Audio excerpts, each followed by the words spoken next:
اعوذ باللہ من الشیطان الرجیم بسم اللہ الرحمن الرحیم وبہ نستعین وہو خیر ناصر و معین۔ مومنین کرام السلام علیکم ورحمۃ اللہ وبرکاتہ۔ تمام مومنین کو شہادت امام حسن مجتبیٰ علیہ السلام اور شہادت رسول خدا صلی اللہ علیہ وآلہ وسلم کی مناسبت سے تمام مومنین کو تسلیت عرض کرتا ہوں۔ مومنین کرام، رسول گرامی اسلام کی زندگی تمام مومنین و مومنات کے سامنے عیاں ہے۔ میرا دل چاہتا ہے کہ چند منٹ آپ کو امام حسن مجتبیٰ علیہ السلام کی زندگی کے پہلو کے بارے میں بیان کروں کہ امام حسن مجتبیٰ علیہ السلام کے بارے میں مشہور و معروف روایت جو ابن عساکر سے بھی روایت ملتی ہے کہ امام حسن مجتبیٰ علیہ السلام اپنی زندگی میں جو سب سے زیادہ اہم عمل پسند کیا کرتے تھے وہ یہ تھا کہ انفاق فی سبیل اللہ، اللہ کی بارگاہ میں فی سبیل اللہ، خدا کی راہ میں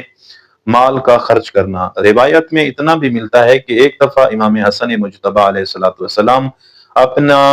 پورا مال اللہ کی راہ میں خرچ کر دیا، اور یہاں تک بھی ملتا ہے کہ اتنا راہ خدا میں خرچ کرنا پسند تھا کہ ایک مرتبہ امام حسن مجتبیٰ علیہ السلام اپنی جوتے بھی راہ خدا میں خرچ کر دیے، یعنی راہ خدا میں دے دیے۔ جو کیا کہتے ہیں، جو لوگ محتاج تھے ان کی محتاجی کو دور کرنے کے لیے یہاں تک امام حسن مجتبیٰ اپنے جوتے بھی دے دیے۔ اور آگے امام حسن مجتبیٰ علیہ السلام کا فرمان ذیشان ہے، مولا حسن مجتبیٰ فرماتے ہیں کہ دنیا میں زندگی ایسے بسر کرو کہ اپنے عمل کو اتنا بہتر بناؤ کہ آپ نے دنیا میں ہمیشہ کے لیے زندہ رہنا ہے، اور آخرت کے لیے ایسے عمل کرو، مولا فرماتے ہیں کہ آج ہم نے اس دنیا سے چلے جانا ہے۔ تو دیکھیں امام حسن مجتبیٰ علیہ السلام کا